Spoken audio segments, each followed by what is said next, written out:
Hi welcome to my new video. CSEB നടത്തിയിട്ടുള്ള പരീക്ഷയുടെ 1997/19 question പേപ്പറാണ് നമ്മൾ കഴിഞ്ഞ വീഡിയോയിൽ ഡിസ്കസ് ചെയ്തിരുന്നത്. അതിൽ ആദ്യത്തെ കോർപ്പറേഷൻ്റെ 50 ക്വസ്റ്റ്യൻസ് ഡിസ്കസ് ചെയ്തു. ഇനി നമുക്ക് ഡിസ്കസ് ചെയ്യാനുള്ളത് കോർപ്പറേഷൻ്റെ ബാക്കിയുള്ള 50 ക്വസ്റ്റ്യൻസ് ആണ്. നമ്മളതിൽ തുടക്കത്തിൽ പറഞ്ഞതിന് ചെറിയൊരു മിസ്റ്റേക്ക് ഉണ്ട്. മൊത്തം 160 ക്വസ്റ്റ്യനിൽ 40 question English, 40 question GK, 40 question maths എന്നായിരുന്നു പറഞ്ഞിരുന്നത്. 40 ക്വസ്റ്റ്യൻ അല്ല ഉണ്ടാവുക. 20 ക്വസ്റ്റ്യൻ മാത്സും 20 ക്വസ്റ്റ്യൻ GKയും 20 ക്വസ്റ്റ്യൻ ഇംഗ്ലീഷും ഉണ്ടാവുക. ബാക്കിയുള്ള 100 ക്വസ്റ്റ്യൻ ആണ് കോർപ്പറേഷനിൽ നിന്നും ഉണ്ടാവുക. മൊത്തം 80 മാർക്കിലേക്കായിരിക്കും എക്സാം. ഓക്കെ, അപ്പോൾ നമ്മൾ 80 വരെയുള്ള ക്വസ്റ്റ്യൻസ് ആണ്. അതായത് അതിൽ GKയും ഇംഗ്ലീഷും മാത്സും ഒക്കെ ഇൻക്ലൂഡ് ആണ്. GK ഇംഗ്ലീഷും മാത്സും നമ്മൾ ഒഴിവാക്കിയിട്ടുണ്ട്. അപ്പോൾ ഈ 81 മുതലുള്ള ക്വസ്റ്റ്യൻസ് ആണ് ഡിസ്കസ് ചെയ്യാനുള്ളത്. ആദ്യത്തെ ക്വസ്റ്റ്യൻ ഇതാണ്: goods withdrawn by the owner for his private use should be credited to. അതായത് ഒരു സ്ഥാപനത്തിൻ്റെ ഉടമസ്ഥൻ അദ്ദേഹത്തിൻ്റെ ആവശ്യങ്ങൾക്ക് വേണ്ടി സാധനങ്ങൾ അദ്ദേഹത്തിൻ്റെ കടയിൽ നിന്നും വിഡ്രോ ചെയ്യുകയാണെങ്കിൽ അതിന് നമ്മൾ എന്താ കണക്കാക്കുക? ഡ്രോയിങ്സ് എന്നാണ് പറയുക, അല്ലേ? ക്യാഷ് ആണെങ്കിലും സാധനങ്ങളാണെങ്കിലും അത് വാങ്ങിക്കുന്നതിന് നമ്മുടെ സ്വന്തം കടയിൽ നിന്ന് നമ്മൾ എടുക്കുന്നതിന് എന്ത് പറയും? ഡ്രോയിങ്സ് എന്ന് പറയും. എന്തുകൊണ്ടാണ് പറയുന്നത്? Business entity concept. ബിസിനസ്സും അദ്ദേഹത്തിൻ്റെ ആ ഓണറും തമ്മിൽ എന്തില്ല? Separate legal എൻറ്റിറ്റിയാണ്. അവർ രണ്ടും രണ്ടാളുകളാണെന്നുള്ള അസംഷൻസിൻ്റെ ബേസിലാണ് ഏത് കണക്കാക്കുന്നത്? നമ്മൾ ഡ്രോയിങ്സ് എന്ന് എഴുതുന്നത്, അല്ലേ? അപ്പോൾ ഒരു സ്ഥാപനത്തിൽ നിന്ന് അദ്ദേഹം കുറച്ച് ക്യാഷാണ് വിഡ്രോ ചെയ്യുന്നതെങ്കിൽ അതിനെന്ത് പറയും? ക്യാഷ് വിഡ്രോ ചെയ്യുകയാണെങ്കിൽ നമുക്ക് എന്ത് ചെയ്യാൻ പറ്റും? അതിന് journal entry drawings account debtor to cash എന്ന് എഴുതാം.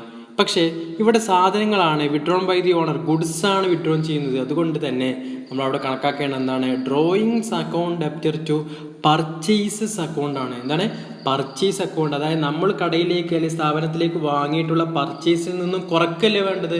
അത്രയും സാധനങ്ങൾ എന്ത് ചെയ്യാണ്? പോവുകയാണ്. അതുകൊണ്ട് അവിടെ ക്രെഡിറ്റ് ചെയ്യേണ്ടത് പർച്ചേസസ് അക്കൗണ്ട് ആണ്. ഇനി നമ്മൾ ഇങ്ങനെയൊക്കെ പഠിച്ചു പോകും. ഇനി എക്സാമിന് ചോദിക്കും, ഏതൊരു എക്സാമിന് ചോദിച്ചിട്ടുമുണ്ട്. ഇങ്ങനെ നമ്മൾ പർച്ചേസ് അക്കൗണ്ട് പഠിച്ചു, ഇവിടെ മാറ്റി ഡെബിറ്റഡ് ടു എന്ന് പറഞ്ഞു. ഡെബിറ്റഡ് ടു എന്ന് കണ്ടപ്പോഴേക്കും ഡെബിറ്റഡ് ടു എന്ന് ആരും നോക്കിയില്ല. Withdrawn by the owner for his private use എന്ന് കണ്ടപ്പോഴേക്കും എല്ലാവരും പർച്ചേസ് കറുപ്പിച്ചു. അങ്ങനെ ഒരിക്കലും ഇടവരരുത്. ഡെബിറ്റ് ആണോ ക്രെഡിറ്റ് ആണോ എന്ന് കറക്റ്റ് മനസ്സിലാക്കിയതിന് ശേഷം മാത്രമേ ആൻസർ കറുപ്പിക്കാൻ പാടുള്ളൂ. അപ്പോൾ goods withdrawn by the owner for his private use should be credited to purchase account. Next question: wages of workmen employed for setting up of new machinery should be debited to dash account. അതായത് ഒരു machinery നമ്മൾ വാങ്ങി അത് setting up ചെയ്യണം, അതായത് install ചെയ്യണം. അതിന് ഇൻസ്റ്റലേഷന് വേണ്ടി വരുന്ന ചിലവ് നമ്മൾ എങ്ങനെയാണ് അക്കൗണ്ടിൽ കാണിക്കുക എന്നുള്ളതാണ്. എങ്ങനെ കാണിക്കുക? ഒരു ഫിക്സഡ് അസറ്റുമായി ബന്ധപ്പെട്ട എക്സ്പെൻസ് അല്ലേ? അപ്പോൾ ആ ഫിക്സഡ് അസറ്റിന് തന്നെയാണ് എന്ത് ചെയ്യേണ്ടത്? ഡെബിറ്റ് ചെയ്യേണ്ടത്. ഇവിടെ മെഷീനറിയാണ്, അതുകൊണ്ട് മെഷീനറിയെ തന്നെ ഡെബിറ്റ് ചെയ്യണം. അപ്പോൾ എങ്ങനെ ചെയ്യാൻ വരിക? Machinery account debtor to cash. അപ്പോൾ അവിടെ ഏത് ഡെബിറ്റ് ചെയ്തു? മെഷീനറിയാണ് ഡെബിറ്റ് ചെയ്യുക. ഓക്കെ, നമ്മൾ ചോദിച്ച ക്വസ്റ്റ്യൻ ഇതാണ്: സെറ്റിംഗ് അപ്പിന് വേണ്ടിയിട്ട് ഒരു പുതിയ മെഷീനറിയാണ് സെറ്റിംഗ് അപ്പ് ചെയ്യുന്നത്. അങ്ങനെയാണെങ്കിൽ ഏതിനെ പിടിച്ച് ഡെബിറ്റ് ചെയ്യുന്ന? ഏത് ഡെബിറ്റ് ചെയ്യും? മെഷീനറി അക്കൗണ്ടാണ് ഡെബിറ്റ് ചെയ്യുക. അടുത്ത question: sale of an old asset at a price greater than the written down value would be. അതായത് ഒരു അസറ്റിന് നമ്മൾ റിട്ടേൺ ഡൗൺ വാല്യൂ എന്ന് വെച്ച് കഴിഞ്ഞാൽ ഡിപ്രീസിയേഷൻ ചാർജ് ചെയ്ത് ഒരു കുറഞ്ഞ എമൗണ്ടായി മാറിയിട്ടുണ്ട്. ഇപ്പോൾ ഒരു 10 ലക്ഷം രൂപയുടെ മെഷീനറി ആയിരുന്നു, അത് നമ്മൾ ഡിപ്രീസിയേഷനൊക്കെ തള്ളി 5 ലക്ഷം രൂപയുടെ മെഷീനറി ആയി മാറിയിട്ടുണ്ട്. അതായത് ഇപ്പോൾ ബുക്കിൽ നമ്മുടെ അക്കൗണ്ട്സിൽ 5 ലക്ഷം രൂപയെ ആ ഒരു ഫിക്സഡ് അസറ്റിനുള്ളൂ. പക്ഷേ നമ്മൾ ഈ ഒരു അസറ്റ് വിൽക്കുന്ന സമയത്ത് നമുക്ക് 6 ലക്ഷം രൂപ കിട്ടുകയാണ് വിചാരിക്കുക. ശരിക്കും 5 ലക്ഷം രൂപയെ ബുക്കിലുള്ളൂ, 6 ലക്ഷം രൂപ നമുക്കത് വിറ്റപ്പോൾ കിട്ടി. 1 ലക്ഷം രൂപ നമുക്ക് അധികം കിട്ടി. ഈ അധികം കിട്ടിയ എമൗണ്ട് നമുക്ക് എന്താണ്? പ്രോഫിറ്റാണ്, അല്ലേ? പ്രോഫിറ്റാണ്. ആർക്കാണ് പ്രോഫിറ്റ്? കമ്പനിയുടെ പ്രോഫിറ്റ് എന്ന് പറയാൻ പറ്റുമോ? ഇല്ല. അത് എങ്ങനെയാണ് ഒരു സ്ഥാപനത്തിൽ? അതൊരു ക്യാപിറ്റൽ പ്രോഫിറ്റാണ്, അല്ലേ? അതിനെങ്ങനെയല്ല പറയാം? റവന്യൂ പ്രോഫിറ്റാണ്. നമ്മുടെ ഡേ ടു ഡേ ആക്ടിവിറ്റീസിൽ കിട്ടിയിട്ടുള്ള പ്രോഫിറ്റാണോ? അല്ല, നമ്മുടെ ക്യാപിറ്റൽ അസറ്റ് വിറ്റപ്പോൾ കിട്ടിയിട്ടുള്ള പ്രോഫിറ്റാണ്. അതുകൊണ്ട് തന്നെ അതൊരു ക്യാപിറ്റൽ പ്രോഫിറ്റാണ്. അത് എങ്ങനെയാണ് കാണിക്കുക എന്നുള്ളതാണ്, ഇതിലേതാ വരിക എന്നുള്ളതാണ് ക്വസ്റ്റ്യൻ. ഒരു ഓപ്ഷൻ ഇതായിരുന്നു: owners equity unaffected. Owners equity owners ഇക്വിറ്റിയെ ബാധിക്കില്ല എന്നാണ്. ഓണേഴ്സ് ഇക്വിറ്റി ബാധിക്കില്ലേ? കാരണം അവരുടെ എമൗണ്ടിലേക്ക്, ഇക്വിറ്റിയിലേക്ക് ഒരു 1000 രൂപ കൂടി അധികം വരിക അല്ലേ, 1000 രൂപയിൽ 1 ലക്ഷം രൂപ കൂടി അധികം വരികയാണ്. 5 ലക്ഷത്തിൻ്റെത് 6 ലക്ഷം രൂപക്ക് വിറ്റിട്ടുണ്ടെങ്കിൽ 1 ലക്ഷം രൂപ അധികം വരികയാണ്. അപ്പോൾ അത് തെറ്റാണ്. രണ്ടാമത്തത്, increase the owner's equity to the extent of loss. Owner's equity കൂടും, അത് ലോസായി സംഭവിക്കും. അങ്ങനെ രണ്ടും ഒരുമിച്ച് വരും. ഒരു ലോസും ഒരു ഓണേഴ്സ് ഇക്വിറ്റി ആണോ? അല്ല, ഇവിടെ പ്രോഫിറ്റ് ആണ്. അപ്പോൾ ഏതാണ് അടുത്ത് നോക്കാം. Increase owners equity to the extent of profit. Owners ഇക്വിറ്റിക്ക് എന്ത് ചെയ്യും? ഓണേഴ്സിൻ്റെ ഇക്വിറ്റി കൂടും. കാരണം ക്യാപിറ്റൽ പ്രോഫിറ്റ് വരികയാണെങ്കിൽ ഓണേഴ്സിന് അത് ബെനിഫിറ്റ് ആണ്, അവർക്ക് കിട്ടുന്ന എമൗണ്ട് ആണ്. To the extent of profit, അത് പ്രോഫിറ്റും ആണ്. അപ്പോൾ ഏതാണ് ആൻസർ? മൂന്നാമത്തെ, increase owners equity to the extent of profit. Okay, next question. Payment of monthly rent to landlord is. Monthly rent കൊടുക്കുകയാണ് ആർക്ക്? സ്ഥലത്തിൻ്റെ ഉടമസ്ഥന്. അതെന്താണ്, എന്ത് ഇവൻ്റാണെന്ന് ചോദിച്ചത്. ഏത് ഇവൻ്റാണ്? എക്കണോമിക് ഇവൻ്റ് ആണോ, economic and non economic event ആണോ, നോൺ എക്കണോമിക് ഇവൻ്റ് ആണെന്ന് ചോദിച്ചത്. എന്താണ്? നമ്മൾ പൈസ കൊടുക്കല്ലേ, റെൻറ്റ് ക്യാഷായിട്ട് കൊടുക്കല്ലേ. അപ്പോൾ എന്താണത്? എക്കണോമിക് ഈവൻ്റ് ആണ്. Okay, next question. What is prepared under single entry system of accounting? നമുക്കറിയാം സിംഗിൾ എൻട്രി സിസ്റ്റം ഉണ്ട്, ഡബിൾ എൻട്രി സിസ്റ്റം ഉണ്ട്. ഡബിൾ എൻട്രി സിസ്റ്റം പ്രകാരമാണ് നമ്മൾ സാധാരണ അക്കൗണ്ട്സ് ഒക്കെ തയ്യാറാക്കാറുള്ളത്. അതിൽ നമ്മൾ തയ്യാറാക്കുക എന്തൊക്കെയാണ്? Trading and profit and loss account, balance ഷീറ്റുമാണ്. എന്നാൽ സിംഗിൾ എൻട്രി സിസ്റ്റം, ഇപ്പോൾ ഒരു സാധാരണ ഒരു കടക്കാരന്, ഒരു പലചരക്ക് കടക്കാരന്, അദ്ദേഹത്തിന് കിട്ടുന്ന എമൗണ്ടൊക്കെ എന്ത് ചെയ്യും? എഴുതി വെക്കും. അദ്ദേഹത്തിന് കടയിലേക്ക്, സ്ഥാപനത്തിലേക്ക് സാധനങ്ങൾ വാങ്ങാൻ വേണ്ടി വന്നിട്ടുള്ള എക്സ്പെൻസ് എഴുതി വെക്കും. ഇത് ശരിക്കും ഒരു സിംഗിൾ എൻട്രി സിസ്റ്റമാണ്. അതായത് അയാൾ കിട്ടിയ പൈസയൊക്കെ എഴുതി വെക്കുന്നുണ്ട്, അയാൾ കൊടുത്ത പൈസയൊക്കെ അത് എഴുതി വെക്കുന്നുണ്ട്. അത് സിംഗിൾ എൻട്രി സിസ്റ്റമാണ്. അങ്ങനെ സിംഗിൾ എൻട്രി സിസ്റ്റം ഡെബിറ്റും ക്രെഡിറ്റും ഒന്നും ഇല്ലാതെ മെയിൻറ്റെയിൻ ചെയ്യുകയാണെങ്കിൽ അതിനെയുള്ള സിംഗിൾ എൻട്രി സിസ്റ്റം എന്ന് പറയാം. ഈ സിംഗിൾ എൻട്രി സിസ്റ്റം പ്രകാരം അവിടെ തയ്യാറാക്കുന്നത് ഇതിൽ ഏതാണെന്നുള്ളതാണ്. രണ്ട് തരത്തിലാണ് സിംഗിൾ എൻട്രി സിസ്റ്റം തയ്യാറാക്കുക. ഒന്ന് സ്റ്റേറ്റ്മെൻറ്റ് ഓഫ് അഫയേഴ്സ് മെത്തേഡും മറ്റൊന്ന് ക്യാപിറ്റൽ കമ്പാരിസൺ മെത്തേഡും. ഏതൊക്കെയാണ്? സ്റ്റേറ്റ്മെൻറ്റ് ഓഫ് അഫയേഴ്സ് മെത്തേഡും ക്യാപിറ്റൽ കമ്പാരിസൺ മെത്തേഡും. അപ്പോൾ നമുക്ക് തന്ന ഓപ്ഷനിൽ ക്യാഷ് ഫ്ലോ സ്റ്റേറ്റ്മെൻ്റ് ആണ് ഒന്നാമത്തത്. ക്യാഷ് ഫ്ലോ സ്റ്റേറ്റ്മെൻറ്റ് തയ്യാറാക്കുന്നത് എന്തിനു വേണ്ടിയിട്ടാണ്? അത് അക്കൗണ്ടിങ് ഫോർ മാനേജ്മെൻറ്റിൽ വരുന്ന ഒരു കാര്യമാണ്. അവിടെ ഏതൊക്കെ വഴിയിലൂടെ നമ്മുടെ സ്ഥാപനത്തിലേക്ക് ക്യാഷ് വന്നു, ഏതൊക്കെ വഴിയിലൂടെ ക്യാഷ് പോയി എന്ന് കാണിക്കാൻ വേണ്ടിയിട്ട് തയ്യാറാക്കുന്ന ഒരു സ്റ്റേറ്റ്മെൻറ്റാണ് ക്യാഷ് ഫ്ലോ സ്റ്റേറ്റ്മെൻറ്റ്. അടുത്ത ഓപ്ഷൻ ഫണ്ട് ഫ്ലോ സ്റ്റേറ്റ്മെൻ്റ് ആണ്. ഫണ്ട് ഫ്ലോ സ്റ്റേറ്റ്മെൻറ്റ് എന്നാൽ വർക്കിംഗ് ക്യാപിറ്റലാണ്. Fund means working capital. Working capital ഏതൊക്കെ വഴിയിലൂടെ നമ്മൾ സ്ഥാപനത്തിലേക്ക് വന്നു, ഏതൊക്കെ വഴിയിലൂടെ പോയി എന്ന് കാണിക്കാൻ വേണ്ടിയിട്ടാണ് ഫണ്ട് ഫ്ലോ സ്റ്റേറ്റ്മെൻറ്റ് തയ്യാറാക്കുന്നത്. ഇനി അടുത്ത ഓപ്ഷൻ R&D സ്റ്റേറ്റ്മെൻ്റ് ആണ്. R&D സ്റ്റേറ്റ്മെൻറ്റ് എന്ന് പറഞ്ഞാൽ നമുക്കറിയാം കോർപ്പറേറ്റ് സൊസൈറ്റീസിൽ ട്രയൽ ബാലൻസിന് പകരമായിട്ട് തയ്യാറാക്കുന്ന ഒന്നാണ് ഏത്? R&D statement. അതുകൊണ്ട് അതും ഓപ്ഷനിൽ അതുമല്ല എന്ന് ആൻസർ. അടുത്തത് ഇതാണ് സ്റ്റേറ്റ്മെൻറ്റ് ഓഫ് അഫയേഴ്സ് ആണ്. നെക്സ്റ്റ് ക്വസ്റ്റ്യൻ ഇതാണ്. Which of the following bodies regulates the RRB? Regional rural banks regulate ചെയ്യുന്നത് ആരാണ് എന്നാണ് ചോദിച്ചത്. RRB എന്നുണ്ടായത് 1975. എന്നാൽ ചോദിക്കും RRB ആക്ട് ഏത് വർഷമാണെന്ന്. ഏത് വർഷം? 1976 RRB ആക്ട് പാസ്സാക്കിയിട്ടുള്ളത്. അതിൻ്റെ കമ്മിറ്റി ചെയർമാൻ ആരാണ് റെക്കമെൻഡ് ചെയ്തത്? നരസിംഹം കമ്മിറ്റിയാണ് അല്ലേ. അപ്പോൾ RRBയുടെ റെഗുലേറ്റ് ചെയ്യുന്നത് ആരാണ് ചോദിച്ചു കഴിഞ്ഞാൽ ആരാണ്? നബാർഡാണ്. ഏതാണ്? National bank for agriculture and rural development. എന്നാണ് ഫോം ചെയ്തത് നബാർഡ്? 1982 ജൂലൈ 12. അപ്പോൾ ചോദിച്ചാൽ ഏതെഴുതണം? നബാർഡാണ്. അപ്പോൾ RRBയെ റെഗുലേറ്റ് ചെയ്യുന്ന ബോഡി ഏതാണ്? നബാർഡാണ്. ഇനി അടുത്ത ക്വസ്റ്റ്യന് GK ആണ്. Next question. The share capital of deposit insurance and credit guarantee corporation DICGC അല്ലേ, 1978 ജൂലൈ 15 ഫോം ചെയ്തിട്ടുള്ള deposit insurance and credit guarantee corporation. ഡെപ്പോസിറ്റിന് ഇൻഷുറൻസ്, നമ്മുടെ ബാങ്കുകളിൽ ഡെപ്പോസിറ്റ് ചെയ്ത ആളുകൾക്ക് അവരുടെ പൈസ ഒരിക്കലും നഷ്ടമാവരുത് എന്ന് വിചാരിച്ചുകൊണ്ട് ഉണ്ടാക്കിയിട്ടുള്ള ഡെപ്പോസിറ്റ് ഇൻഷുറൻസും അതുപോലെ തന്നെ ക്രെഡിറ്റ്, നമ്മൾ കടം കൊടുത്തതിന് ഗ്യാരണ്ടി നിൽക്കുന്നതുമായി ബന്ധപ്പെട്ട രണ്ട് കാര്യങ്ങൾ ഒന്നിച്ച് deposit insurance and credit guarantee corporation 1978 July 15 form ചെയ്തിട്ടുണ്ട്. അതിൻ്റെ ഫുള്ളി സബ്സ്ക്രൈബ് ചെയ്തത് ആരാന്ന് ചോദിച്ചത്. ആ DICGCയുടെ ഫുള്ളി ഷെയർസ് സബ്സ്ക്രൈബ് ചെയ്തിട്ടുള്ളത് ആരാണ്? RBI ആണ്. അപ്പോൾ DICGCയുടെ deposit insurance and credit guarantee കോർപ്പറേഷൻ്റെ ഫുള്ളി ഷെയർസ് വാങ്ങിയിട്ടുള്ളത് ആരാണ്? RBI ആണ്. അപ്പോൾ ഫുള്ളി ഓൺഡ് സബ്സിഡറി കമ്പനിയാണ് ഇത്. RBIയുടെ ഫുള്ളി ഓൺഡ് സബ്സിഡറി കമ്പനിയാണ് DICGC എന്ന് പറയുന്നത്. ഓക്കെ, അടുത്ത question. The central bank of United States is known as. യുണൈറ്റഡ് സ്റ്റേറ്റ്സിലെ സെൻട്രൽ ബാങ്കിന് പറയുന്ന പേരെന്താണെന്നാണ്? ഇംഗ്ലണ്ടിലെ സെൻട്രൽ ബാങ്കാണ് ബാങ്ക് ഓഫ് ഇംഗ്ലണ്ട് അല്ലേ? എന്നാൽ യുണൈറ്റഡ് സ്റ്റേറ്റ് അമേരിക്കയിലെ സെൻട്രൽ ബാങ്കാണ് ഫെഡറൽ റിസർവ് സിസ്റ്റം. ഇന്ത്യയിലെ സെൻട്രൽ ബാങ്കാണ് റിസർവ് ബാങ്ക് ഓഫ് ഇന്ത്യ അല്ലേ? അപ്പോൾ നമ്മോട് ചോദിക്കും ഓരോ രാജ്യത്തും ചോദിച്ചു കഴിഞ്ഞാൽ എന്ത് ചെയ്യണം? അതിനനുസരിച്ച് ചെയ്യണം. റിസ്ക് ബാങ്കാണ് സ്വീഡനിൽ risk bank.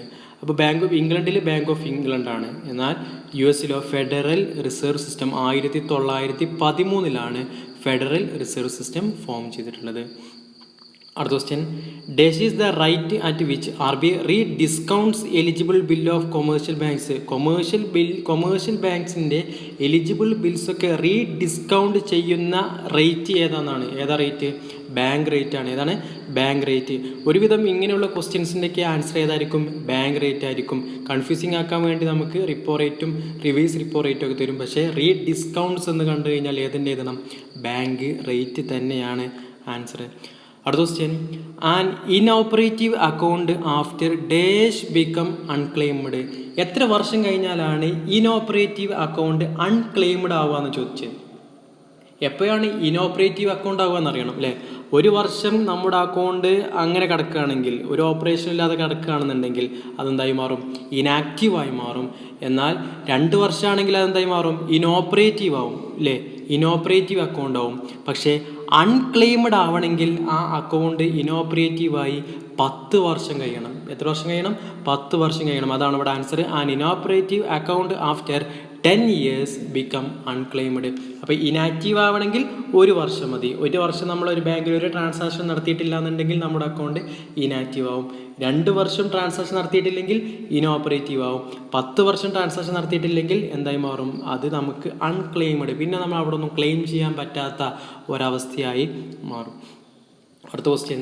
The term run on the bank denotes. Run on the bank എന്ന് പറഞ്ഞാൽ എന്താണ്? എല്ലാവരും ബാങ്ക് കൂടെയാണ്, കൂട്ടം കൂടി ഓടുക. അതിൻ്റെ മീനിങ് അതല്ലേ? അപ്പോൾ അതിൻ്റെ അർത്ഥം എന്താണ്? എല്ലാവരും. ഇപ്പോൾ ഒരു ബാങ്ക് പൊളിയാണെന്ന് വിചാരിക്കുക. നമുക്കിവിടെ നിന്നൊക്കെ ന്യൂസ് കിട്ടി ഇന്ന ബാങ്ക് പൊളിയാണ് അല്ലേ? ഇപ്പോൾ നമുക്ക് യെസ് ബാങ്ക് പൊളിയാണെന്നില്ല ന്യൂസ് ഇട്ടിരുന്നു. സ്വാഭാവികമായിട്ടും യെസ് ബാങ്കിൽ ഡെപ്പോസിറ്റ് ചെയ്ത ആളുകളെല്ലാം ബാങ്കിലേക്ക് ഓടിയിട്ടുണ്ടാവും. ഓടിയിട്ട് അവരുടെ ക്യാഷൊക്കെ അവരെങ്ങനെയും പെട്ടെന്ന് വിഡ്രോ ചെയ്യാൻ ശ്രമിച്ചിട്ടുണ്ടായിരിക്കും. അങ്ങനെ നമ്പർ ഓഫ് വിഡ്രോവൽസ് ഇൻക്രീസ് ചെയ്യുകയാണെങ്കിൽ അതിനെ പറയുന്ന പേരാണ് റൺ ഓൺ ദി ബാങ്ക്. അതാണ് increasing volume of withdrawals. Volume of withdrawals കൂടുന്നതിനെ എന്ത് പറയും? റൺ ഓൺ ദി ബാങ്ക് എന്നാണ് പറയാം. അടുത്ത question. Cost of goods sold is ₹60,000. Cost of goods sold 60,000 രൂപ. ഒരു സാധനത്തിൻ്റെ കോസ്റ്റ് എന്ന് പറയുന്നത് 60,000 രൂപയാണ്. The rate of gross profit on sales gross profit on sales ആണ്, കോസ്റ്റ് അല്ല തന്നത്. ഗ്രോസ് പ്രോഫിറ്റ് ഓൺ സെയിൽസ് 25% ആണ്. Then sales will B. അങ്ങനെയാണെങ്കിൽ സെയിൽസ് എത്രയായിരിക്കും എന്നുള്ളതാണ്. അപ്പോൾ നമ്മളിവിടെ സെയിൽസ് 60,000 രൂപയും 25% ഗ്രോസ് പ്രോഫിറ്റ് എന്ന് പറഞ്ഞാൽ 60,000ൻ്റെ 25% കണ്ടു കഴിഞ്ഞാൽ അത് തന്നെയാണിത് പ്രോഫിറ്റ്.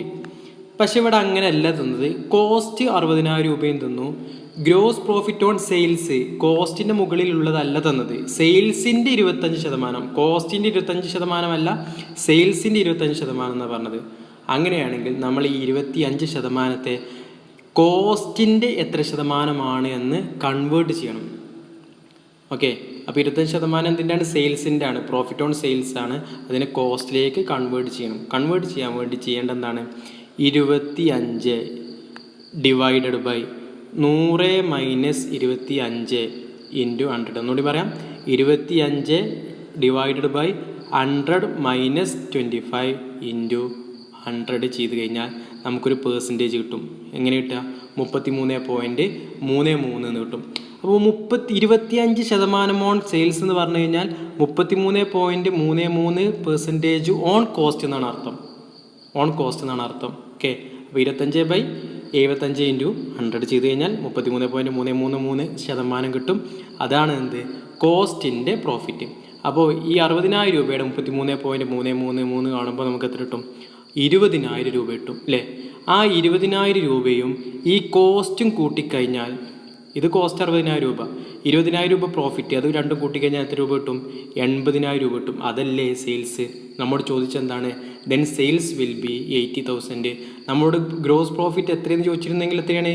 20,000 രൂപ. എങ്ങനെയുണ്ടത്? 80,000ൻ്റെ 33.33%. അത് കുറച്ച് കോംപ്ലിക്കേറ്റഡ് ഉള്ള ഒരു കാര്യമാണ്, ശരിക്കും മനസ്സിലാക്കി പഠിക്കണം. അങ്ങോട്ടും ഇങ്ങോട്ടും മാറും.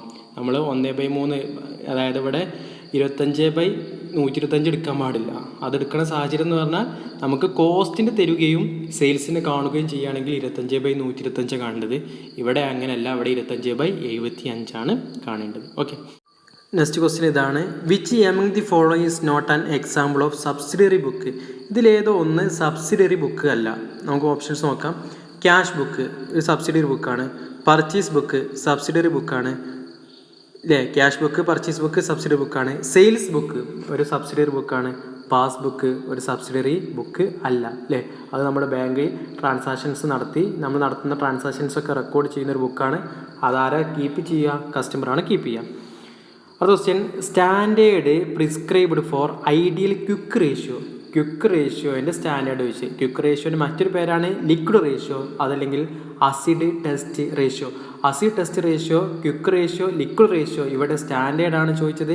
അതിൻ്റെ ഇക്വേഷൻ നമുക്കറിയാം. Quick asset divide by current liabilities ആണ്. ക്വിക്ക് അസറ്റ് എന്ന് പറഞ്ഞാൽ കറണ്ട് അസറ്റിൽ നിന്നും സ്റ്റോക്കും പ്രീപെയ്ഡ് എക്സ്പെൻസും കുറച്ചതാണ്. അതിൻ്റെ സ്റ്റാൻഡേർഡ് എന്ന് പറയുന്നത് 1:1 ആണ്. എന്നാൽ കറണ്ട് റേഷ്യോയുടെ സ്റ്റാൻഡേർഡ് ചോദിക്കും. കറണ്ട് റേഷ്യോയുടെ സ്റ്റാൻഡേർഡ് ചോദിച്ചു കഴിഞ്ഞാൽ 2:1 ആണ് ആൻസർ. ഓക്കെ, അപ്പോൾ standard ratio for quick ratio ചോദിച്ചു കഴിഞ്ഞാൽ, അല്ലെങ്കിൽ ലിക്വിഡ് റേഷ്യോ ചോദിച്ചു കഴിഞ്ഞാൽ, അതല്ലെങ്കിൽ അസിഡ് ടെസ്റ്റ് റേഷ്യോ ചോദിച്ചു കഴിഞ്ഞാൽ ഏത് എഴുതണം? 1:1. Okay, next question. To ascertain total sales. Total sales ascertain ചെയ്യാൻ വേണ്ടി അക്കൗണ്ട് പ്രിപ്പയർഡ്. ഏത് അക്കൗണ്ടാണ് തയ്യാറാക്കുക? സെയിൽസ് ബുക്കാണോ, sales book and sales return ബുക്കാണോ, സെയിൽസ് അക്കൗണ്ട് ആണോ, സെയിൽസ് ലെഡ്ജർ ആണോ തയ്യാറാക്കുക? ടോട്ടൽ സെയിൽസ് കിട്ടാൻ വേണ്ടി നമ്മൾ എന്ത് ചെയ്താൽ മതി? സെയിൽസ് അക്കൗണ്ട് വരച്ചാൽ മതി. അതിലെന്തുണ്ടാവും? ഡെബിറ്റ് ട്രാൻസാക്ഷൻസും ക്രെഡിറ്റ് ക്യാഷ് ട്രാൻസാക്ഷൻസും ക്രെഡിറ്റ് ട്രാൻസാക്ഷൻസും എല്ലാം ഉൾപ്പെടുത്തിയിട്ടുണ്ടാവും. അതുകൊണ്ട് ഏത് അക്കൗണ്ട് വരച്ചാൽ മതി? ടോട്ടൽ സെയിൽസ് കിട്ടാൻ വേണ്ടിയിട്ട് സെയിൽസ് അക്കൗണ്ടാണ് വരയ്ക്കേണ്ടത്. Next question. The suspense account is used to. Suspense account എന്തിനു വേണ്ടിയിട്ടാണ് ഉപയോഗിക്കുന്നതാണ്? എന്തിനു വേണ്ടിയിട്ടാണ്? റെക്ടിഫൈ വൺ സൈഡഡ് എറേഴ്സ് ആണ്. ഒരു ഭാഗത്ത് മാത്രം തെറ്റുള്ളത്. എന്ന് വെച്ച് കഴിഞ്ഞാൽ ട്രയൽ ബാലൻസ് തയ്യാറാക്കുമ്പോൾ ഡെബിറ്റും ക്രെഡിറ്റും ഈക്വലായി പോകുന്നില്ല. ഡെബിറ്റ് ബാലൻസ് കൂടുതൽ അല്ലെങ്കിൽ ക്രെഡിറ്റ് ബാലൻസ് കൂടുതൽ. അത്തരം സമയത്ത് ആ കൂടുതലുള്ള എമൗണ്ട് മാറ്റുന്നതാണ് ഇത് സസ്പെൻസ് അക്കൗണ്ട്. അപ്പോൾ എന്തിനു വേണ്ടിയിട്ടാണ്? വൺ സൈഡഡ് എറേഴ്സ് റെക്ടിഫൈ ചെയ്യാൻ വേണ്ടി ഉപയോഗിക്കുന്ന അക്കൗണ്ടാണ് ഇത് സസ്പെൻസ് അക്കൗണ്ട്. നെക്സ്റ്റ് ക്വസ്റ്റ്യൻ ഇതാണ്. The dash is the return record of proceedings of the meeting. ഒരു മീറ്റിങ്ങിലെ റിട്ടേൺ റെക്കോർഡായിട്ട് കീപ്പ് ചെയ്യുന്ന സംഗതി എന്താണെന്നാണ്? ഏതാണ്? മിനിറ്റ്സ് ബുക്കാണ് അല്ലേ? എന്നാൽ ചോദിക്കും എന്താണ് അജണ്ട? അജണ്ട എന്ന് പറഞ്ഞാൽ എന്താണ്? എന്തൊക്കെ കാര്യങ്ങളാണ് മീറ്റിങ്ങിൽ നമ്മൾ ഡിസ്കസ് ചെയ്യാൻ ഉദ്ദേശിക്കുന്നത്? അത്തരം കാര്യങ്ങളെ ലിസ്റ്റ് ഔട്ട് ചെയ്തിട്ടുള്ള കാര്യങ്ങളെയാണ് എന്ന് പറയാം അജണ്ട എന്ന് പറയാം. മിനിറ്റ്സ് എന്ന് പറഞ്ഞു കഴിഞ്ഞാൽ മീറ്റിംഗ് കഴിഞ്ഞാൽ അവസാനം തയ്യാറാക്കുന്നത്.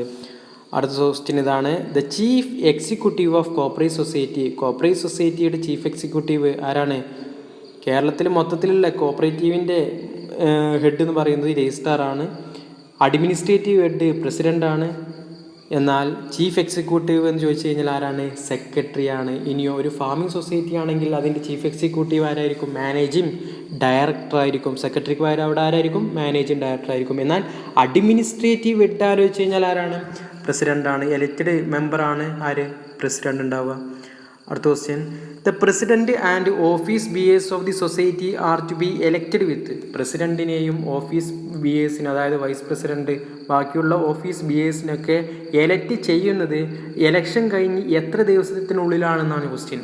President and office bearers of society are to be elected within from dash from the date of election. Election കഴിഞ്ഞ് 7 ദിവസത്തിനുള്ളിൽ എന്ത് ചെയ്യണം? ഇവരെ എലക്ട് ചെയ്തിട്ടുണ്ടായിരിക്കണം. അപ്പോൾ സാധാരണ ഇലക്ഷൻ കഴിഞ്ഞാൽ പ്രസിഡന്റിനെയും വൈസ് പ്രസിഡന്റിനെയും ഒക്കെ തിരഞ്ഞെടുക്കും. അതിനെത്ര സമയമെടുക്കും? എത്ര ദിവസത്തിനുള്ളിൽ എടുക്കണം? ഇലക്ഷൻ നടത്തണം? 7 ഡേയ്സിനുള്ളിൽ ഇലക്ഷൻ നടത്തണം. First question. Which of the following type of cooperative societies are exempted from the payment of audit fees? ഇതിൽ ഏതൊക്കെ സൊസൈറ്റീസ് ആണ് എന്ത് ചെയ്യുന്നത്, ഓഡിറ്റ് ഫീസിൽ നിന്നും എക്സംഷൻ ഉള്ളത് നോക്കാം. ക്രെഡിറ്റ് സൊസൈറ്റീസിന് എക്സംഷൻ ഇല്ല, ട്രാൻസ്പോർട്ട് സൊസൈറ്റീസിന് എക്സംഷൻ ഇല്ല, SC/ST സൊസൈറ്റീസിന് എന്തുണ്ട്, എക്സംഷൻ ഉണ്ട്, ഹൗസിംഗ് സൊസൈറ്റീസിന് എക്സംഷൻ ഇല്ല. അപ്പോൾ ആൻസർ ഏതാണ്, SC/ST സൊസൈറ്റീസ് ആണ്. അടുത്ത question, minimum period required to exchange or withdraw share from the cooperative society. ഒരു കോപ്പറേറ്റ് സൊസൈറ്റീസിലെ ഷെയറുകൾ എക്സ്ചേഞ്ച് ചെയ്യാനോ വിഡ്രോ ചെയ്യാനോ ഷെയർ ചെയ്യാനോ മിനിമം എത്ര വർഷം കഴിയണം? 3 വർഷം കഴിയണം. ഞാനൊരു ഷെയർ എടുത്തു, 3 വർഷം കഴിയാതെ എനിക്കത് മറ്റൊരാൾക്ക് വിൽക്കാൻ പറ്റില്ല, ഞാൻ വിഡ്രോ ചെയ്യാൻ പറ്റൂല അല്ലേ? അതാണ് ഇവിടെ പറയുന്നത് 3 വർഷം. ഏതൊക്കെയാണ് section 22 holding of shares, section 23 എന്താണ്, ട്രാൻസ്ഫർ ഓഫ് ഷെയർസ്, ദെൻ 24 എന്താണ് പറയുന്നത്, അവിടെ വിഡ്രോവൽ ഓഫ് ഷെയർസ് ആണ്. അപ്പോൾ സെക്ഷൻസ് ഓരോന്നിൻ്റെയും മനസ്സിലാക്കണം. അപ്പോൾ ഹോൾഡിങ് ആണെങ്കിലും ശരി, ഹോൾഡിങ് 3 വർഷം ഹോൾഡ് ചെയ്യണം. ട്രാൻസ്ഫർ ചെയ്യുകയാണെങ്കിൽ നമ്മൾ മറ്റൊരാൾക്ക് ട്രാൻസ്ഫർ കൈമാറ്റം ചെയ്യുകയാണെന്നുണ്ടെങ്കിൽ 3 വർഷം കഴിയണം. വിഡ്രോ ചെയ്യണമെങ്കിൽ എന്ത് കഴിയണം, 3 വർഷം കഴിഞ്ഞാൽ മാത്രമേ നമുക്ക് ഈ ഒരു ഷെയർ വിഡ്രോ ചെയ്യാൻ കഴിയുള്ളൂ. ഓക്കെ, അടുത്ത question, auditing is dash of accounting to find out correctness of the transaction related to it. Dash of account, auditing എന്ന് പറഞ്ഞു കഴിഞ്ഞാൽ എന്താണെന്നാണ് ക്വസ്റ്റ്യൻ. ഓഡിറ്റിംഗ് എന്ന് പറഞ്ഞു കഴിഞ്ഞാൽ എന്താണ്, ഓഡിറ്റിംഗ് എന്ന് പറഞ്ഞു കഴിഞ്ഞാൽ വെരിഫിക്കേഷൻ ഓഫ് അക്കൗണ്ടിങ് ആണ്. വെരിഫിക്കേഷൻ ഓഫ് അക്കൗണ്ടിങ് ആണ്. ഒരിക്കലും ഇനി എക്സാമിനേഷൻ ഒന്നും എഴുതി വെക്കരുത്. വെരിഫിക്കേഷൻ മാത്രമാണ് ഓഡിറ്റിങ്ങിൽ നടക്കുന്നത്. അവിടെ അക്കൗണ്ട്സ് കാര്യങ്ങൾ കറക്റ്റ്നെസ് തന്നെയാണോ എന്ന് നോക്കുന്ന ഒരു വെരിഫിക്കേഷൻ മാത്രമാണ് ഇതിൽ വരുന്നത് ഓഡിറ്റിംഗ്. എന്നാൽ വാല്യുവേഷൻ ഏതിൻ്റെ പാർട്ടാണെന്ന് ചോദിച്ചു കഴിഞ്ഞാൽ എന്തിൻ്റെ പാർട്ടാണ് എഴുതേണ്ടത്, വെരിഫിക്കേഷൻ്റെ പാർട്ടാണ് വാല്യുവേഷൻ. വെരിഫിക്കേഷൻ എന്ന് പറഞ്ഞു കഴിഞ്ഞാൽ എന്താ, നമ്മളോട് ഒരു അസറ്റ് ഉണ്ടോ പറഞ്ഞു, നമ്മുടെ ബുക്സ് ഓഫ് അക്കൗണ്ട്സിൽ ഒരു കാറുണ്ട്, ആ കാർ അവിടെ ഉണ്ടോ നോക്കുക, ആ കാറില്ലേ നോക്കുക, അതാണെന്ത് വെരിഫിക്കേഷന്. ഇനിയോ വാല്യുവേഷൻ എന്ന് പറഞ്ഞാൽ ആ കാറിന് ഇവർ ബുക്സിൽ എഴുതി വെച്ച് അത്ര എമൗണ്ട് ഉണ്ടോ നോക്കുക അല്ലേ. കാറിന് 50,000 രൂപ ബുക്കിലുണ്ട്, ആകെ 30,000 രൂപയുടെ കാറാണെങ്കിൽ അതിന് നമ്മൾ വാല്യൂ ചെയ്യുകയാണെങ്കിൽ അതിനാണ് വാല്യുവേഷൻ എന്ന് പറയുക. വെരിഫിക്കേഷൻ പറഞ്ഞാൽ അങ്ങനെ ഒരു കാർ അവിടെ ഉണ്ടോ നോക്കുകയാണെങ്കിൽ അത് വെരിഫിക്കേഷൻ ആണ്. അടുത്ത question, accountancy begins where dash ends. Accountancy എന്ത് കഴിയുമ്പോഴാണ് തുടങ്ങുക, ബുക്ക് കീപ്പിംഗ് കഴിയുമ്പോഴാണ് അക്കൗണ്ടൻസി തുടങ്ങുക. ബുക്ക് കീപ്പിംഗ് ട്രയൽ ബാലൻസ് വരെയുള്ള കാര്യങ്ങൾ ബുക്ക് കീപ്പിങ്ങിൽ ഉൾപ്പെടുത്തും. അതിന് വെച്ച് കഴിഞ്ഞാൽ പിന്നെന്താണ്, അക്കൗണ്ടൻസി തുടങ്ങും. അക്കൗണ്ടൻസി കഴിഞ്ഞാൽ പിന്നെ എന്ത് തുടങ്ങും, നേരെ തിരിച്ചാണ് ചോദ്യമെങ്കിൽ അല്ലേ. Auditing begins where accountancy ends. Accounting കഴിഞ്ഞാൽ പിന്നെ തുടങ്ങുന്നത് എന്താണ്, ഓഡിറ്റിംഗ് ആയിരിക്കും. Okay, next question, internal auditing is the independent checking within an organisation. Independent checking ആണ് internal auditing. Okay, next question, there should be no entry in the books of accounts with. നമ്മുടെ books of അക്കൗണ്ട്സിൽ ഒരു എൻട്രിയും രേഖപ്പെടുത്താൻ പാടില്ല. രേഖപ്പെടുത്തുന്ന എന്ത് വേണം, voucher വേണം. അത് റെസീപ്റ്റ് ആണെങ്കിലും ശരി, പേയ്മെൻ്റ് ആണെങ്കിലും ശരി, അവിടെ വൗച്ചർ ഇല്ലാതെ ഒരു എൻട്രിയും രേഖപ്പെടുത്താൻ പാടില്ല. അതായത് അതാണ് ഇതിൻ്റെ തെളിവ്. നമ്മളല്ലെങ്കിൽ ഒരുപാട് എക്സ്പെൻസ് ചെയ്തുണ്ടാക്കി കൂടെ ബാങ്കിൽ അല്ലേ. അപ്പോൾ തെളിവിന് വേണ്ടി എന്ത് വേണം, വൗച്ചർ ഉണ്ട്. വൗച്ചർ ഇല്ലാതെ ഒരു ട്രാൻസാക്ഷൻ നടത്താൻ പാടില്ല. Question, a written evidence in the original is said to be. Written evidence അതിൽ ഒറിജിനലിന് പറയുന്ന പേരാണ് പ്രൈമറി വൗച്ചർ എന്ന്. എന്നാൽ പ്രൈമറി വൗച്ചർ നഷ്ടപ്പെടുകയൊക്കെ ചെയ്യുകയാണെങ്കിൽ പിന്നെ അതിൽ വെക്കുന്ന വൗച്ചറാണ് collateral voucher. Okay, next question, provisions of act 4, 5, 6, 7, 18, 15 and 74 deals with. ഇതൊക്കെ ഏതുമായി ബന്ധപ്പെട്ടതെന്ന ചോദ്യം. അപ്പോൾ നമുക്കത് അറിയണം ഓരോന്നിലെ. സെക്ഷൻ 3 നമുക്കറിയാം രജിസ്റ്റർ ആണ്. 4 societies to be registered. 5 society registered with limited liability only. 6 application for registration. 7 registration. 8 registration certificate. 15 എന്ന് പറഞ്ഞു കഴിഞ്ഞാൽ cancellation of registration at the time of amalgamation. ട്രാൻസ്ഫറൊക്കെ ചെയ്യുകയാണെങ്കിൽ നമ്മൾ ക്യാൻസൽ ചെയ്യുന്നത്. വൈൻഡിങ് അപ്പിൻ്റെ സമയത്ത് ക്യാൻസൽ ചെയ്യുന്നതാണെങ്കിൽ അത് 74 ആണ്. അപ്പോൾ ഇതൊക്കെ എന്തുമായി ബന്ധപ്പെട്ട കാര്യങ്ങളാണ്, രജിസ്ട്രേഷനുമായി ബന്ധപ്പെട്ട കാര്യങ്ങളാണ് സെക്ഷൻ 4, 5, 6, 7, 8, 15, 74 എന്നൊക്കെ പറയുന്നത്. ഓക്കെ, അടുത്ത question, reserve fund is used for meeting. Reserve fund എന്തിനു വേണ്ടിയിട്ടാണ് ഉപയോഗിക്കുന്നത് എന്നുള്ളതാണ് ക്വസ്റ്റ്യൻ. എന്തിനു വേണ്ടിയിട്ടാണ്, നമ്മൾ കുറച്ച് പൈസ മാറ്റി വെക്കുകയാണ്. മാറ്റി വെക്കുന്ന എന്തിനാണ്, നമുക്ക് അറിയുന്നൊരു കാര്യത്തിനാണെങ്കിൽ മാറ്റി വെക്കേണ്ട ആവശ്യമില്ല. നമുക്ക് ആ പേരും പറഞ്ഞ് തന്നെ മാറ്റി വെക്കാൻ പറ്റും. അല്ലേ? നമ്മൾ അറിയാത്ത ഒരു കാര്യത്തിന് വേണ്ടിയിട്ട് മാറ്റി വെക്കുന്നതാണെങ്കിൽ അതിനെ എന്ത് പറയുക, റിസർവ് എന്ന് പറയുക. അതുകൊണ്ട് തന്നെ അതിൻ്റെ ആൻസർ ഏതാണ്? Unforeseen loss. നമ്മൾ പ്രതീക്ഷിക്കാത്ത നഷ്ടം വരികയാണെങ്കിൽ അത് മീറ്റ് ചെയ്യാൻ നമ്മളെ കയ്യിൽ ക്യാഷ് ഉണ്ടായിരിക്കണം. അതിന് വേണ്ടിയിട്ടാണ് എന്ത് മാറ്റി വെക്കുന്നത്? റിസർവ് ഫണ്ട് മാറ്റി വെക്കും. അടുത്ത ക്വസ്റ്റ്യൻ ഇതാണ്. The jurisdiction of a circle cooperative union. Circle cooperative union CCUവിൻ്റെ ജൂറിസ്ഡിക്ഷൻ ഏതാണ്? 1 താലൂക്കാണ്. ഒരു താലൂക്കിലാണ് എന്തുണ്ടാവുക? ഒരു CCU ഉണ്ടാവുക. CCUവിൻ്റെ സെക്ഷൻ ഏതാണ്? സെക്ഷൻ 88. സ്റ്റേറ്റ് കോപ്പറേറ്റീവ് യൂണിയൻ ആണെങ്കിൽ സെക്ഷൻ 89 ആണ്. അടുത്ത question. Rule 16 is connected with. Rule 16 ആണെങ്കിലും ശരി, ഇനി സെക്ഷൻ 16 ആണ് ശരി, എന്താണ്? അഡ്മിഷൻ ഓഫ് എ മെമ്പറാണ്. അസോസിയേറ്റ് മെമ്പറിൻ്റെ സെക്ഷൻ ഏതാ? എത്രയാണ്? നോമിനൽ അസോസിയേറ്റ് മെമ്പർ സെക്ഷൻ 18 ആണ് nominal associate member. Okay. Expulsion section 17 ആണ് അല്ലേ? അപ്പോൾ ഇവിടെ നമ്മൾ ചോദിച്ച റൂൾ 16 ആണ്, അഡ്മിഷൻ ഓഫ് എ മെമ്പർ ആണ്. സെക്ഷൻ 16 ചോദിച്ചു കഴിഞ്ഞാൽ ഏത് തന്നെയാണ്? അഡ്മിഷൻ ഓഫ് എ മെമ്പർ തന്നെയാണ് ആൻസർ. ഇനി ചോദിക്കണം നമ്മളോട്, representative general body is constituted in A cooperative society under as per section dash and rule dash of KCS act and rules 1969. അതായത് റെപ്രസെൻറ്റേറ്റീവ് ജനറൽ ബോഡിയുടെ സെക്ഷൻ ഏതാണെന്ന് ചോദിച്ചത്. ജനറൽ ബോഡിയുടെ section നമുക്കറിയാം 27 ആണെന്ന് അല്ലേ? എന്നാൽ റെപ്രസെൻറ്റേറ്റീവ് ജനറൽ ബോഡിയുടെ സെക്ഷൻ എന്ന് പറഞ്ഞാൽ സെക്ഷൻ 27 റൂള് 34 ആണ് റൂള്. അപ്പോൾ രണ്ടും അറിഞ്ഞാൽ മാത്രമേ ഇതിൻ്റെ ആൻസറൊക്കെ ചെയ്യാൻ കഴിയുള്ളൂ. സെക്ഷൻ അറിയണം, റൂളും അറിയണം. ഓക്കെ. അപ്പോൾ സെക്ഷൻ 27 റൂൾ 34 ആണ് ഏത്? റെപ്രസെൻറ്റേറ്റീവ് ജനറൽ ബോഡിയുടെ section. Next question. Net profit of A cooperative bank ₹20 lakh. What the amount as paid as education fund. Education fund നമുക്കറിയാം മാക്സിമം 60,000 രൂപയാണ് കൊടുക്കേണ്ടത്. ഓഡിറ്റ് ഫീസ് മാക്സിമം 1,00,000 രൂപയാണ് കൊടുക്കേണ്ടത്. അപ്പോൾ നമുക്കറിയാം 20 ലക്ഷമാണെങ്കിലും അതിൻ്റെ 5% എഡ്യൂക്കേഷൻ ഫണ്ടിലേക്ക് മാറ്റേണ്ടത്. 5% കാൽക്കുലേറ്റ് ചെയ്ത് കഴിഞ്ഞാൽ 60,000 രൂപയേക്കാൾ വലിയ എമൗണ്ട് വരും.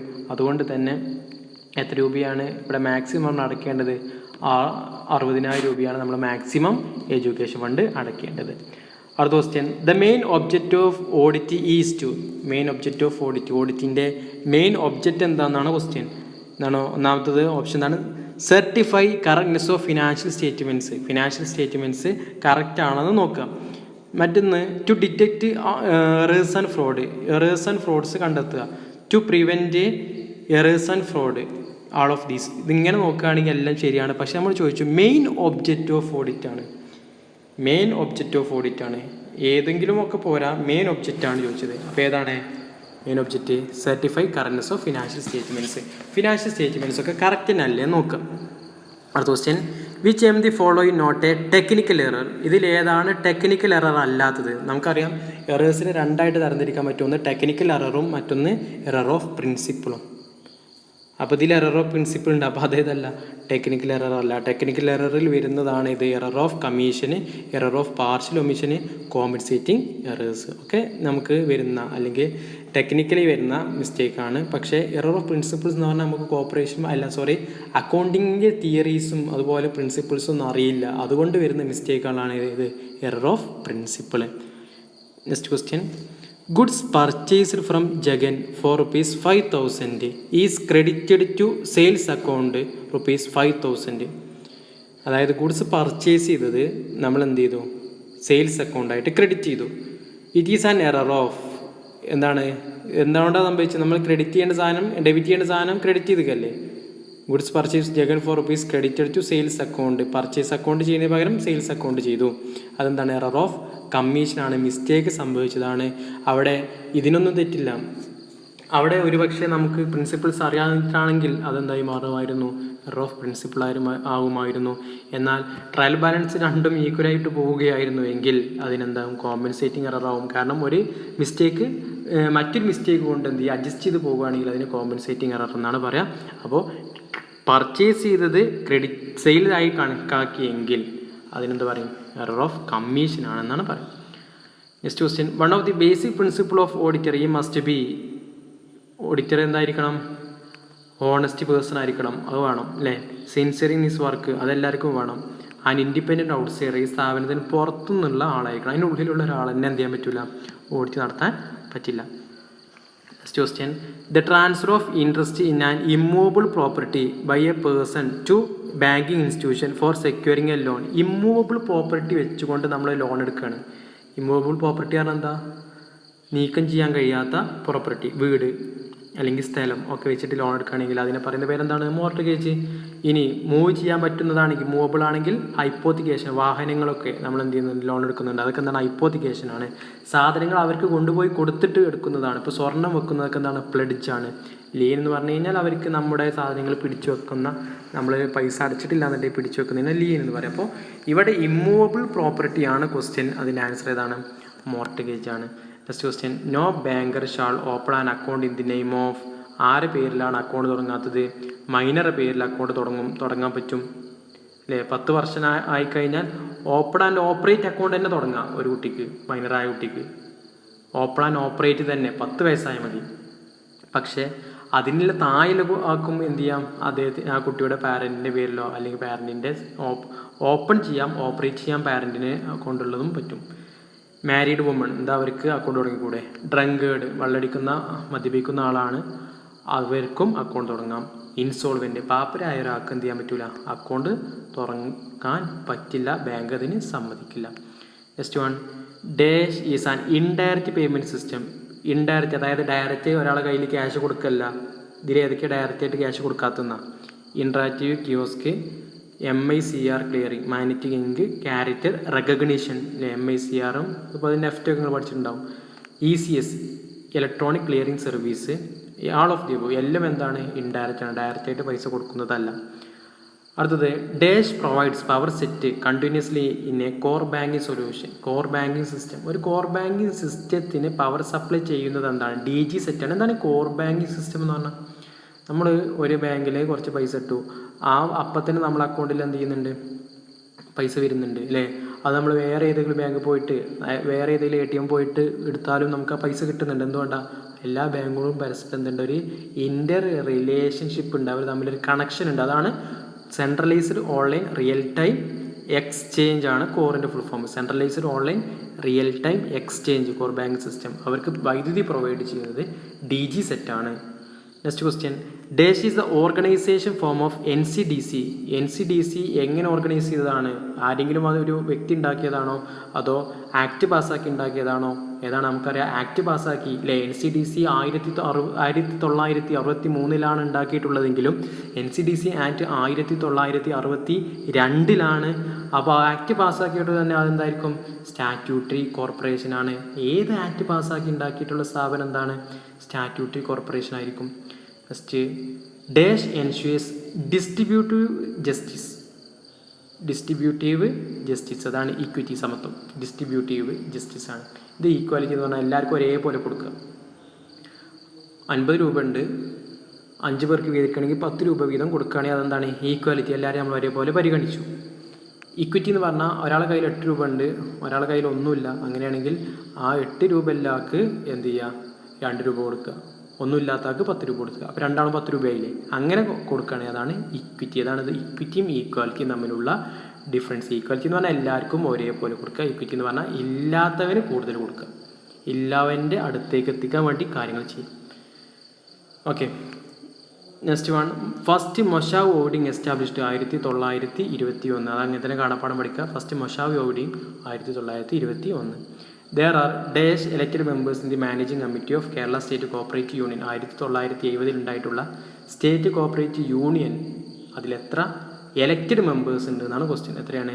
20 എലക്റ്റഡ് മെമ്പേഴ്സാണ് സ്റ്റേറ്റ് കോപ്പറേറ്റീവ് യൂണിയൻ ഉള്ളത്. അടുത്തത്. 1961 Unicoop was established. Unicoop Japan 1961. അങ്ങനെ തന്നെ ഒരുമിച്ച് പഠിക്കുക. Unicoop Japan 1961. Unicoop Japan 1961. Next question. Double compartmental system relates to. Double compartment system ഏതുമായി ബന്ധപ്പെട്ടിരിക്കുന്നു? 2 കമ്പാർട്ട്മെൻറ്റ് ഉണ്ട്. എവിടെയാണ്? കൺസ്യൂമർ സൊസൈറ്റീസിലാണ് ഡബിൾ കമ്പാർട്ട്മെൻറ്റ്. ജസ്റ്റ് മനസ്സിലാക്കുക. കൺസ്യൂമേഴ്സിന് എന്ത് ചെയ്യേണ്ടി വരും? ഹോൾസെയിലേഴ്സിൻ്റെ കയ്യിൽ നിന്നും സാധനങ്ങൾ വാങ്ങി അവർ റീറ്റെയിലേഴ്സിൻ്റെ കയ്യിൽ നിന്ന് നമ്മൾ എന്ത് ചെയ്യണം? കൺസ്യൂമേഴ്സ് വാങ്ങണം. അങ്ങനെ എന്തെങ്കിലുമൊക്കെ ഒരു കണക്ട് ചെയ്താണ് പഠിക്കുക.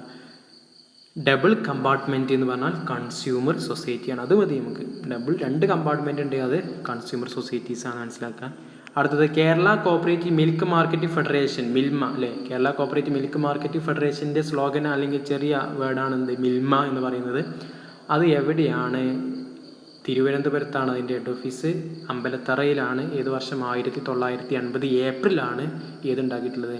Kerala cooperative milk market federation. നമ്മൾ ചോദിച്ച ഡേറ്റ് ആണ് 1980 ആണ്. Next question, general body of regional cooperative milk producers union. Regional cooperative milk producers യൂണിയനിലെ ജനറൽ ബോഡിയിൽ ആരൊക്കെ പോവുക? ആപ്കോസിൻ്റെ, ആനന്ദ് പാറ്റേൺ കോപ്പറേറ്റീവ് സൊസൈറ്റീസിലെ പ്രസിഡൻസ് ആണ് പോവുക. പ്രസിഡന്റുമാരാണ് ഇവിടെ പങ്കെടുക്കുക. റീജിയണൽ കോപ്പറേറ്റീവ് മിൽക്ക് പ്രൊഡ്യൂസേഴ്സ് യൂണിയൻ്റെ ജനറൽ ബോഡി മീറ്റിങ്ങിൽ പങ്കെടുക്കുക ആപ്കോസിലെ പ്രസിഡന്റുമാർ. Next question, which one of the following is not applicable to student cooperative store. Student cooperative സ്റ്റോഴ്സിൽ ഇല്ലാത്തത് എന്താണ്? മൈനേഴ്സ് ആർ മെമ്പേഴ്സ്, ശരിയാണ്. സ്റ്റുഡൻസ് 18 വയസ്സാകാത്തവർക്കൊക്കെ പറ്റും, അപ്പോൾ അത് കറക്റ്റാണ്. ഓണററി സെക്രട്ടറി, അവർക്കൊരു ഓണററി സെക്രട്ടറി ആയിരിക്കും ഉണ്ടാവുക. അതായത് അവരെ ഇതിൽ നിന്ന് എടുത്തിട്ടുള്ള ആളുകളായിരിക്കും. എക്സ് ഒഫീഷ്യോ പ്രസിഡന്റ്, ഒരു പ്രസിഡന്റ് ഉണ്ടാവും. എലക്റ്റഡ് പ്രസിഡന്റ് ഉണ്ടാവില്ല. ഏതിന്? സ്റ്റുഡൻറ്റ് കോപ്പറേറ്റീവ്സിലാണെങ്കിൽ എലക്റ്റഡ് പ്രസിഡന്റ് ഉണ്ടാവില്ല. അടുത്ത ക്വസ്റ്റ്യൻ, കയർ മാർക്ക് ഈ സ്കീം ഈസ് ഇൻട്രൊഡ്യൂസ് ചെയ്തത് ആരാണ്? കയർ ബോർഡാണ്. കയർ ഫെഡ് അല്ല, രണ്ടും തമ്മിൽ മാറും. കയർ മാർക്ക്, കയർ ബോർഡ്. കയർ ബോർഡിൽ മാർക്ക് ചെയ്തു, കയർ ബോർഡുമേ കയർ മാർക്ക് ചെയ്തു. അങ്ങനെ എന്തെങ്കിലുമൊക്കെ ഒരു കണക്ട് ചെയ്ത് പഠിക്കുക. കയർ ബോർഡ് മാർക്ക് ചെയ്തു. ഒരു ബോർഡിൽ മാർക്ക് ചെയ്യൂലേ, അങ്ങനെ എന്തെങ്കിലും വെച്ച് കണക്ട് ചെയ്ത് പഠിക്കുക. കയർ ഫെഡ് കയർ ബോർഡുമായി ബന്ധപ്പെട്ടതാണ്. Next question, the difference in figures dash and causes their existence are brought to light. Reconciliation statement തയ്യാറാക്കൂല, അതേപോലെയാണ് ഇവിടെ പറയുന്നത്. ഡിഫറൻസ് ഇൻ ഫിഗേഴ്സ് തമ്മിൽ എന്തെങ്കിലും ഡിഫറൻസ് ഉണ്ടെങ്കിൽ അതെന്താവും? റീകൺസിൽ ചെയ്യും. Next question, dash kept by the auditor come to rescue at the time when suits filed against him for negligence. അതായത് ഒരു ഓഡിറ്റർക്കെതിരെ കംപ്ലയിൻറ്റ് വന്നു. അയാൾ ഒരു സഹകരണ സ്ഥാപനം കംപ്ലയിൻറ്റ് കൊടുക്കുന്ന ഓഡിറ്റർ അയാൾ കറക്റ്റായിട്ട് വർക്ക് ചെയ്തിട്ടില്ല, ഇങ്ങനെ നല്ല ഞങ്ങളെ സംഗതികൾ എന്നൊക്കെ പറഞ്ഞാൽ അദ്ദേഹത്തിനൊരു തെളിവാണ്ടേ ഞാനിവിടെ ചെയ്തത് ഇങ്ങനെ തന്നെയാണെന്ന് പറയാൻ വേണ്ടിയിട്ടുള്ള അതെന്താണ്? വർക്കിംഗ് പേപ്പേഴ്സാണ്. അദ്ദേഹം കൊണ്ടുവരുന്നത് എന്താണ്? വർക്കിംഗ് പേപ്പേഴ്സാണ് കൊണ്ടുവരിക. അദ്ദേഹം ഓരോ കാര്യങ്ങളും ചെയ്തപ്പോൾ അദ്ദേഹം രേഖപ്പെടുത്തിയിട്ടുണ്ടാവുന്ന കാര്യങ്ങളുണ്ടാവും അല്ലേ. ഓരോ ഭാഗങ്ങളും ഓഡിറ്റ് ചെയ്യുമ്പോൾ അദ്ദേഹം എന്ത് ചെയ്തിട്ടുണ്ടാവും? രേഖപ്പെടുത്തിയിട്ടുള്ള കാര്യങ്ങളുണ്ടാവും, അതിൽ ഉൾപ്പെടുത്തിയിട്ടുണ്ടായിരിക്കും. വർക്കിംഗ് പേപ്പേഴ്സ് ഉണ്ടായിരിക്കും. അതുകൊണ്ട് തന്നെ അദ്ദേഹം എന്ത് ചെയ്യും? ഇതും കൊണ്ടാണ് വരിക. Next, the unclaimed dividend will be shown as. Unclaimed dividend, claim ചെയ്യാത്ത ഡിവിഡൻ്റാണ്. ഡിവിഡൻഡ് കൊടുക്കുന്നുണ്ട്, പക്ഷേ നമ്മൾ ഷെയർ ഹോൾഡേഴ്സിന് ഡിവിഡൻഡ് വേണ്ട എന്നുണ്ടെങ്കിൽ സ്ഥാപനം സംബന്ധിച്ചിടത്തോളം എന്താണ്? ലയബിലിറ്റിയാണ്. അത് എപ്പോഴെങ്കിലും തിരിച്ചു കൊടുക്കേണ്ട ഒരു വസ്തുവാണ്. അതുകൊണ്ട് unclaimed dividend will be shown as ലയബിലിറ്റിയാണ്. സ്ഥാപനത്തിൻ്റെ ലയബിലിറ്റിയാണ്. ഡിവിഡൻഡ് കൊടുക്കേണ്ട ഡിവിഡൻ്റാണത്. എപ്പോഴാണെങ്കിലും അത് എന്തിട്ട് ചെയ്തിട്ടുണ്ടായിരിക്കണം? കൊടുത്തിട്ടുണ്ടായിരിക്കണം. അടുത്ത question, internal control means checking the accuracy of liability of accounting data, promoting operational efficiency, none of these, all of these ആണ്. അതായത് ഇന്റേണൽ കൺട്രോൾ എന്ന് പറഞ്ഞാൽ checking the accuracy and reliability of accounting data. Accounting data കറക്റ്റാണോ, അതിലൊക്കെ വാസ്തവം തന്നെയാണോ എന്ന് നോക്കുകയാണ്. പ്രൊമോട്ടിംഗ് ഓപ്പറേഷൻ എഫിഷ്യൻസി, സ്ഥാപനത്തിൻ്റെ ഓപ്പറേഷൻ എഫിഷ്യൻസി ഒക്കെ എങ്ങനെയുണ്ട് നോക്കുന്ന ഒന്നാണ് internal control. Last question, under which category the expenses for the removal of the institution to more convenient place to be include. അതാണ് നമ്മുടെ സ്ഥാപനം നമുക്ക് ഏറ്റവും സൗകര്യപ്രദമായ സ്ഥലത്തേക്ക് മാറ്റുകയാണ്, പുനഃസ്ഥാപിക്കുകയാണ്, അല്ലെങ്കിൽ അങ്ങോട്ട് മാറ്റുകയാണ്, റിമൂവ് ചെയ്യുകയാണ്. അതിന് വരുന്ന എക്സ്പെൻസ് എന്താണ്? ഡെഫേർഡ് റവന്യൂ എക്സ്പെൻഡിച്ചറാണ്. എന്താ ഡെഫേർഡ് റവന്യൂ എക്സ്പെൻഡിച്ചർ? അതായത് അതിന് വേണ്ടിയിട്ട് നമുക്ക് വലിയൊരു എമൗണ്ട് ചിലവ് വന്നിട്ടുണ്ടാകും. അതൊരു ഒറ്റ വർഷം കൊണ്ട് തന്നെ ചിലപ്പോൾ മീറ്റ് ചെയ്യാൻ കഴിഞ്ഞോളുന്നില്ല. അപ്പോൾ നമ്മൾ എന്ത് ചെയ്യാണ്? അതിൻ്റെ ഓരോ സെർട്ടൻ പോർഷനും ഓരോ വർഷവും എഴുതി തള്ളാം. അപ്പോൾ ഹ്യൂജ് അഡ്വർടൈസ്മെൻറ്റ്, ഉദാഹരണം പറയുകയാണെങ്കിൽ നമ്മൾ ബോബി ചെമ്മണ്ണൂർ മറഡോണ കൊടുന്നു അല്ലേ. അപ്പോൾ അതിന് വേണ്ടി ഒരു വലിയ കോടികൾ ചിലവായിട്ടുണ്ടാവും. അത് ആ വർഷം തന്നെ അഡ്വർടൈസ്മെൻറ്റ് ചെയ്ത് കഴിഞ്ഞാൽ അവർക്ക് ബിസിനസ്സിൽ ലാഭം ഉണ്ടാവില്ല, നഷ്ടമായിരിക്കും. അപ്പോൾ അവരെന്ത് ചെയ്യും? ആ മറഡോണിനെ വെച്ചിട്ട് അവർ എത്ര കാലം ബിസിനസ് ചെയ്യുന്നു, ആ മറഡോണിൻ്റെ ഫോട്ടോ വെച്ച് ബിസിനസ് ചെയ്യുന്നു, അത്രയും വർഷം കൊണ്ട് ഡിവൈഡ് ചെയ്ത് ആ എമൗണ്ട്, ഇപ്പോൾ 10 ലക്ഷം രൂപ ചിലവായിട്ടുണ്ടെങ്കിൽ 10 കോടി രൂപ ചിലവായിട്ടുണ്ടെങ്കിൽ 10 വർഷമാണെങ്കിൽ ഓരോ വർഷവും ഓരോ കോടി രൂപ എഴുതി തള്ളാണെങ്കിൽ അതിനെയാണ് ഡെഫേർഡ് റവന്യൂ എക്സ്പെൻഡിച്ചർ എന്ന് പറയാം. ഓക്കെ, അപ്പോൾ ഇത്രയും ക്വസ്റ്റ്യൻസാണ് നമ്മൾ ഡിസ്കസ് ചെയ്തത്. നിങ്ങൾക്കിത് ഉപകാരപ്രദമായിട്ടുണ്ടാവുമെന്ന് വിചാരിക്കുന്നു. നിങ്ങൾക്കിത് ഇഷ്ടമായെങ്കിൽ ലൈക്ക് ചെയ്യുക, ഷെയർ ചെയ്യുക, സബ്സ്ക്രൈബ് ചെയ്യുക. ഇനി വരുന്ന ക്ലാസ്സുകൾ കിട്ടാൻ വേണ്ടി നിങ്ങൾ ബെല്ലൈക്കൺ എനേബിൾ ചെയ്യുക. Okay, thank you.